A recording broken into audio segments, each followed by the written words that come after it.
तो जैसा कि आप सभी दोस्तों को यह पता होगा कि इस चैनल के माध्यम से हम लोग बीपीएससी में पूछे जाने वाले प्रीवियस ईयर प्रश्नों को कर रहे हैं। तो आइए आपको बताते हैं, इससे पहले भी कई सारे प्रीवियस ईयर का प्रश्न पत्र हम लोग देख चुके हैं और इस वीडियो में 40वीं बीपीएससी पीटी में जो प्रश्न आए थे उसको देखेंगे। आपके सामने ये पहला सवाल है कि छोटा नागपुर का पठार कैसा है।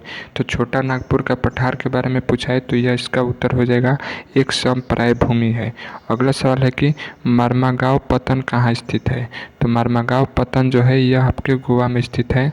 अगला सवाल है सबसे बड़ा हिमनद कौन सा है। तो सबसे बड़ा हिमनद गंगोत्री है। ठीक है। अगला सवाल क्या पूछा था कि भारत के चावल के कटोरे किस क्षेत्र को कहा जाता है। तो भारत का जो चावल का कटोरा है वह आपको कृष्णा गोदावरी डेल्टा जो बना है उसी क्षेत्र को कहा जाता है। अगला सवाल आपसे क्या पूछा था, ग्रीन पीस हरित क्रांति क्या है।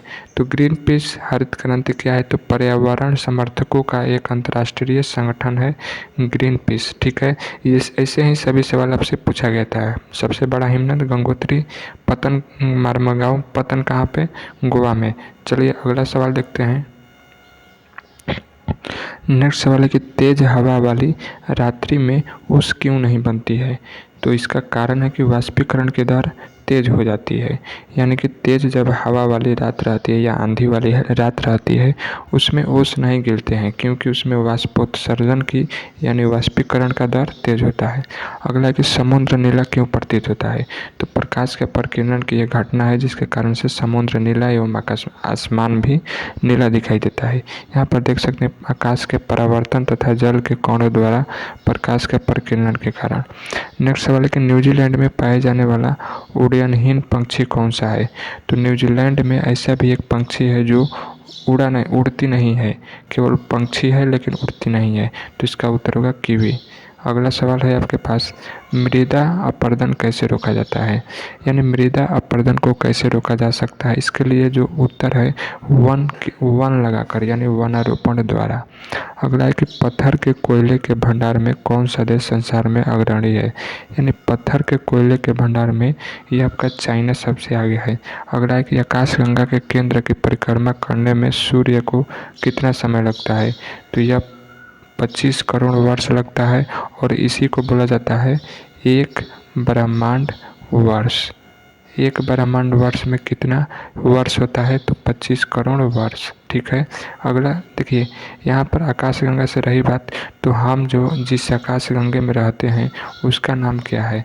यानी हम जो आकाशगंगा में रहते हैं, जिस भी आकाशगंगा में रहते हैं, तो इसका उत्तर क्या होगा नीचे कमेंट में सभी कहना चाहिए। देखेंगे कि कितने लोग बीपीएससी की अच्छी से पढ़ाई कर रहे हैं। तो अगला सवाल क्या है, नेक्स्ट है कि जिला नियोजन एवं विकास परिषद का प्रधान कौन होता है। तो जिला नियोजन का एवं विकास परिषद का जो प्रधान होता है जिला विकास पदाधिकारी। नेक्स्ट है कि भारतीय संविधान के किस अनुच्छेद में राज्य की विधानसभाओं के निर्वाचन के प्रावधान प्रस्तुत करता है, मतलब किया गया है। तो इसका उत्तर होगा अनुच्छेद 170 में। अगला है कि किस राज्य में विधान परिषद की संरचना अथवा विघटन किसके द्वारा होता है। किसी भी राज्य में विधान परिषद की संरचना बनावट सब किसके द्वारा होता है, केंद्र संसद द्वारा। ठीक है। नेक्स्ट सवाल है कि लोकसभा के प्रधान नेता कौन होते हैं। तो लोकसभा के जो प्रधान नेता हैं उसे प्रधानमंत्री कहते हैं और लोकसभा के अध्यक्ष को स्पीकर भी कहते हैं। ये सभी बातें आप लोग फैक्ट याद रखना। अगला है कि राज्यसभा को भंग करने का अधिकार किसे प्राप्त है। तो राज्यसभा कभी भी आपको बता दें भंग नहीं हो सकता है। नेक्स्ट है, यदि किसी राज्य की विधानसभा का अध्यक्ष पद त्यागना चाहे तो वह अपना त्याग पत्र किसे देगा। तो किसी भी राज्य के विधानसभा का जो अध्यक्ष है वह अपना पद त्यागने वाला जो त्याग पत्र है उपाध्यक्ष को देगा। कौन, उपाध्यक्ष को। अगला है कि लोकसभा को उसके कार्यकाल की समाप्ति के पहले किसके द्वारा भंग किया जा सकता है। तो इसकी उत्तर जो होगा राष्ट्रपति द्वारा मंत्रिपरिषद के सलाह पर। यानी लोकसभा को उसके कार्यकाल से ही कार्यकाल की समाप्ति के पहले ही भंग राष्ट्रपति तो करेगा, लेकिन उसमें जो मंत्रिपरिषद रहेंगे उन्हीं के सलाह पर। नेक्स्ट है कि सप्टा का पूर्ण रूप क्या है। देखिए SAPTA। तो इसमें बोला गया कि सप्टा का पूर्ण रूप क्या है। तो एस से साउथ, ए से एशिया, पी से प्रीफरेंशियल, टी से ट्रेड और ऐसे एग्रीमेंट, यानी साउथ एशिया प्रीफरेंशियल ट्रेड एग्रीमेंट।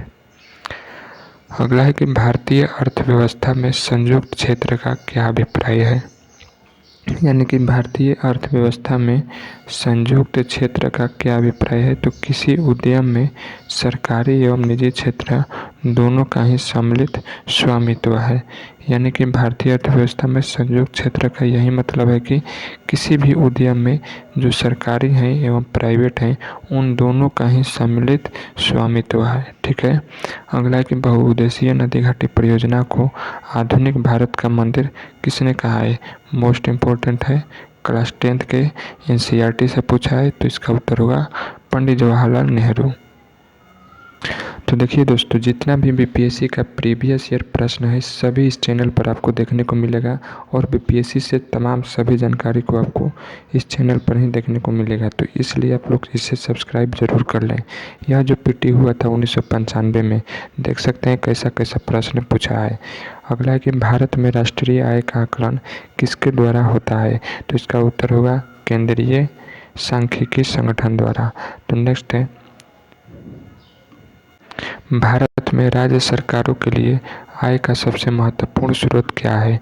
तो राज्य सरकार के लिए सबसे महत्वपूर्ण स्रोत है बिक्री कर। नेक्स्ट है, स्वतंत्रता प्राप्ति के बाद भारत ने सर्वाधिक किस उत्पादन में प्रगति की है। तो इसका उत्तर होगा गेहूं के उत्पादन में। नेक्स्ट है, पंचवर्षीय योजनाओं के मसौदे को अंतिम रूप में कौन स्वीकृति प्रदान करता है। तो इसका उत्तर होगा राष्ट्रीय विकास परिषद। नेक्स्ट है कि योजना आयोग का गठन कब हुआ था। तो सन 1950 में। नेक्स्ट है, बिजली की खपत का बिल किसके मापन पर आधारित है। तो इसका उत्तर होगा वाट। अगले प्रश्न की तरफ बढ़ेंगे। तो नेक्स्ट प्रश्न की तरफ हम लोग बढ़ेंगे। इसका उत्तर है कि कौन वैकल्पिक ऊर्जा का सबसे बड़ा भंडार है। तो इसका उत्तर होगा सौर ऊर्जा। अगला है कि जल की स्थायी कठोरता का कारण क्या है।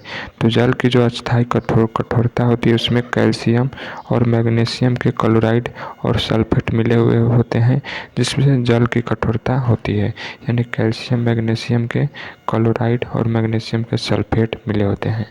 नेक्स्ट सवाल है अगला, साइंस से है, हास्य गैस क्या है। तो हास्य गैस को सूत्र होता है N2O, जिसे नाइट्रस ऑक्साइड के नाम से भी जाना जाता है। देखिए नेक्स्ट कि जब हम बकरी या भेड़ की मांस खाते हैं तब हम क्या हैं।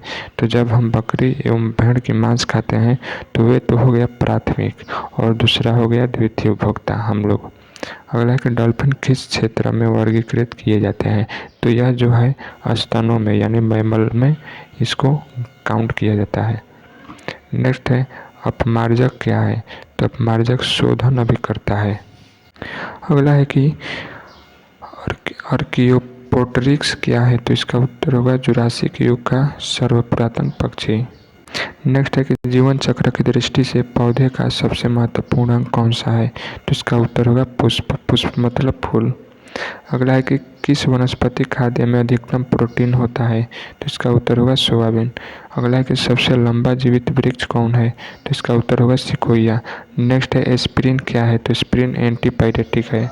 अगला सवाल है कि बिहार कांग्रेस सोशलिस्ट पार्टी का गठन कब हुआ। इसका उत्तर होगा सन 1934 में।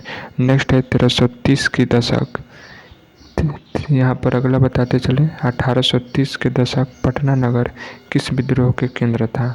तो यह जो उत्तर होगा 1830 के दशक में जो पटना नगर है बहावी आंदोलन के विद्रोह के केंद्र था।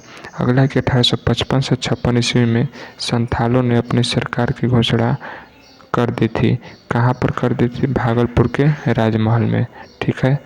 नेक्स्ट है, बिहार में पहली चीनी मिल कहाँ पर स्थापित हुई थी। तो इसका उत्तर होगा मढ़ौरा में। नेक्स्ट है, भारतीय समुद्र शास्त्रियों ने अरब सागर के तल में मुंबई के दक्षिण पश्चिम में लगभग 455 किलोमीटर दूर तक नए 1505 मीटर ऊंचे कौन सा पर्वत की खोज की है। तो देखिए इसमें सवाल क्या पूछा है। तो मुंबई में एक दक्षिण पश्चिम एरिया में, माने समुद्र में, मुंबई के अरब सागर में एक पर्वत मिला है, यानी पहाड़ मिला है। तो उस पर्वत को रमन सागर पर्वत भी कहा जाता है। नेक्स्ट है, किसने यूरोपीय समुदाय के लिए सकल मुद्रा के प्रस्ताव का सबसे सशक्त विरोध किया है? तो इसका उत्तर होगा इंग्लैंड।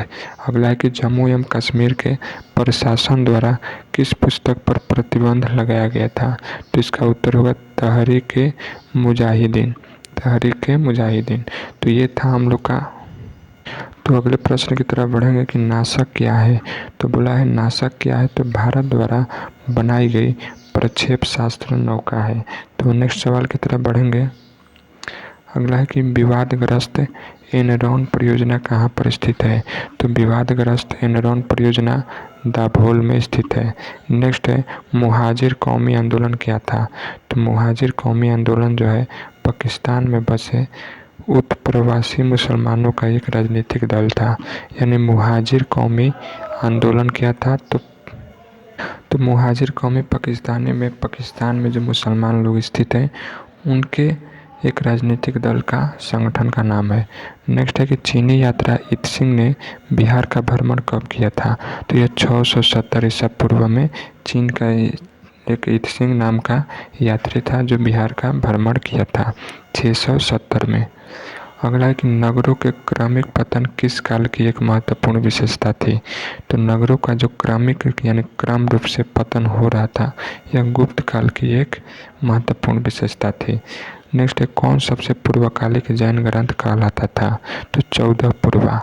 कौन 14 पूर्वा सबसे पूर्वकालिक जैन ग्रंथ के नाम से जाना जाता है। नेक्स्ट है कि बराबर की गुफाओं का उपभोग किसने आश्रम गृह के रूप में किया था? तो इसका उत्तर होगा आजीविकों ने। अगला है कि धर्मशास्त्रों में भू राजस्व की दर क्या है? तो धर्मशास्त्रों में भू राजस्व की जो दर है वह 1/6 है। अगला है कि ऋग्वेद संहिता का 9वां मंडल पूर्णतः किसको समर्पित है? तो ऋग्वेद में जो 9वां मंडल है आपको सोम और इसको पे पर नामांकित देवता है यानी सोम देवता को। नेक्स्ट है कि हड़प्पा में मिट्टी के बर्तनों पर सामान्यतः किस रंग का उपयोग होता था? तो लाल गैरिक मृदभांड यानी लाल इसका उत्तर होगा। नेक्स्ट है कि मयूर सिंहासन पर बैठने वाला अंतिम मुगल सम्राट कौन था? तो मुगल सम्राट पूछा है मयूर सिंहासन पर, इसका उत्तर होगा मोहम्मद शाह। नेक्स्ट है किस क्षेत्र में यूरोपवासियों को सर्वप्रथम सूरा एवं अफीम प्राप्त होता था? तो यह अंग्रेज के समय की बात है। तो यह बिहार से ज़्यादातर सूरा एवं अफीम की प्राप्ति करते थे। नेक्स्ट है किसे जहांगीर ने खान की उपाधि से सम्मानित किया? तो विलियम हॉकिंस को। किसे? विलियम हॉकिंस को। नेक्स्ट है बिहार के सुप्रसिद्ध संत शरफुद्दीन मनेरी का संबंध सूफिया के किस संप्रदाय से था? तो इसका उत्तर होगा फिरदौसी से। अगला सवाल है कि विजयनगर के पहले शासक जिसने बहमानियों से गोवा को छीना कौन थे? तो इसका उत्तर होगा हरिहर द्वितीय। तो ये था हम लोग का बीपीएससी का 40वीं में पूछे गए सभी प्रश्न। नेक्स्ट वीडियो में 41वीं बीपीएससी में जो प्रश्न पूछे गए थे उनको देखेंगे और तमाम ऐसे ही करके जो लेटेस्ट है 2025 इन सभी ईयर का देख लेंगे। तो इस चैनल को ज़्यादा से ज़्यादा सब्सक्राइब कर दें और बीपीएससी दोस्तों वाले के पास भेज दें। चैनल के प्लेलिस्ट में सभी वीडियो आपको देखने को मिल जाएगा।